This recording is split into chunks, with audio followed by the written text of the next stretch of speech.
আমি আমাদের যারা আমরা এখানে আছি আমাদের সবার পক্ষ থেকে আমি আমাদের টেকনিক্যাল টিমের ফ্যামিলি মেম্বারদেরকে একটা অনেক বড় ধন্যবাদ দিতে চাই, কারণ তারা যদি সাপোর্ট না করতেন তাহলে এই সিনেমাটা আমরা নামাতে পারতাম না, এই সিনেমা আমরা কখনোই আপনাদের দেখাতে পারতাম না। আপনাদের ফ্যামিলি মেম্বারদের জন্য একটা তারিফ প্লিজ। সাংবাদিক ভাইরা আছেন, আমার কো আর্টিস্টরা আছেন, সিনিয়র আর্টিস্টরা আছেন, পছন্দের মানুষরা আছেন, এখানে অনেকে আছেন যাদের সাথে আসলে আমাদের পথ চলা শুরু হয়েছে এবং এখনো চলছে। তো আমরা সবাই এটা সুভিনিয়ার হিসেবে বলতে চাই, দেখাতে চাই যে আজকের যে রেজাল্টটা এখানে দেখতে পারবেন সেই পথ চলার একটা অনেক গুরুত্বপূর্ণ অংশ কিন্তু আপনারাও। দ্যাটস ওয়াই আপনারা এখানে আমাদের সাথে আছেন আশীর্বাদ দেওয়ার জন্য। So thank you so much. 25 তারিখে ইনশাআল্লাহ ওয়ার্ল্ড ওয়াইড রিলিজ হচ্ছে জঙ্গলি, ইন্টারন্যাশনাল রিলিজ হচ্ছে। এটা আমাদের জন্য অনেক গর্বের বিষয়। বাংলাদেশের সিনেমা, বাংলাদেশের মানুষ তো দেখছেন, প্লাস আমরা সেই ধরনের একটা ভালোবাসা পাবো। আপনাদের বেশিক্ষণ সময় নেব না, একটা লাস্টে একটা অনুরোধ থাকবে, সিনেমাটা এখনই শুরু করবো আমরা। প্লিজ কাইন্ডলি যদি আপনারা সবাই ভুলে যান যে আপনারা কে, আমাদের কাকে কিভাবে চেনেন, চলেন আমরা একেবারে জিরো নিয়ে একটা ক্লিন স্লেট নিয়ে একটা গল্প দেখি, যে গল্পটা ইব্রাহিম অনেক যত্ন করে বানিয়েছেন। ভুলভ্রান্তি আপনাদের কাছ থেকে অবশ্যই শুনে নেব, কিন্তু কোনো ধরনের প্রি নোশন ছাড়া একটা ক্লিন স্লেট নিয়ে আজকে চলেন আমরা একটা গল্প উপভোগ করি। নববর্ষের শুভেচ্ছা, শুভ নববর্ষ।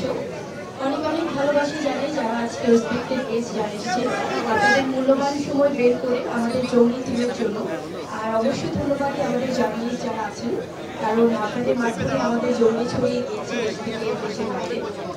অবশ্যই আমার জঙ্গলি টিমকে অনেক ধন্যবাদ জানাই। আর আজকে বেশি সময় নিব না, আজকে যারা আমাদের ভালোবাসার মানুষগুলো ওয়েট করছে স্পেশাল জঙ্গলি আয়োজনের জন্য, একসাথে সঙ্গে নিয়ে আমরা আমাদের সুন্দর আয়োজন শুরু করতে চাই। Thank you so much. দুর্দান্ত এবং ভালো লাগায় মন ভরে যাচ্ছে। আমার সুন্দর সময় সহযাত্রী সিয়াম, হুগলি, দিঘি, আমাদের গান যারা গেয়েছে তাহসান, হাবিব, ইমরান, কনা, আতিয়া, নিশা, সাকিব, সবার দুর্দান্ত পারফরমেন্স। আর ভাল লাগছে যে দর্শকরা এত পছন্দ করেছে। এই সাথে আজকে প্রথম দেখলাম, তো ভালো লাগায় মন ভরে আছে। তো সবাইকে অনেক অনেক ধন্যবাদ। সবাই জঙ্গলির সাথে থাকবেন। ধন্যবাদ। জঙ্গলির এক্সপিরিয়েন্স আমি ভিতরে বলে এসেছি যে আমার কাছে এটা ফ্যান্টাস্টিক লেগেছে। আমার কাছে মনে হয়েছে যে ইমোশনস আমাদের সাধারণ দর্শক, আমি যে সাধারণ দর্শক আমার যে ইমোশনটা টাচ করে গিয়েছে, এটা হচ্ছে মানে আমি বলব মেকিং থেকে শুরু করে প্রত্যেকে যারা সবাই কাজ করেছেন, যারা অভিনয় করেছেন, সবার পুরো টিমটাকে আমি থ্যাংক ইউ বলবো, কনগ্রাচুলেট করবো। আর আমি আসলে নিচে বসে কাঁদছিলাম। আমি দিন শেষে আমিও তো সাধারণ মানুষ, আমিও তো মা, তো আমার ইমোশনসটা আমি ধরে রাখতে পারি। সো এক্সপিরিয়েন্সটা আমার খুব ভালো ছিল। আপু কিন্তু জন নিয়ে আসছে, by the way, thanks for coming, thanks for inviting me. Thank you. এই যে সব টাকা এই জায়গায়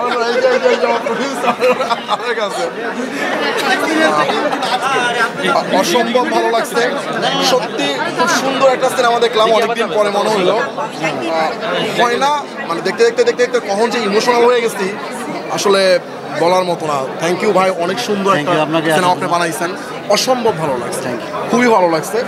আর সবাই ভালো করছে, সিয়াম ভাই, বিশেষ করে সিয়াম ভাইকে একদম আলাদাভাবে দেখছি, দিঘিকে, বুবলাপুকে একদমই বলার মতো না, অসম্ভব ভালো করছে। আমি বিশ্বাস করছি প্রত্যেকটা চরিত্র এবং গল্পের সাথে যে জার্নিটা করার কথা ছিল কোথাও যায় আমার ব্যাঘাত ঘটে না। খুবই ভালো লাগছে, খুবই ভালো লাগছে। আমি সবাই দেখতে আসবেন জঙ্গলি।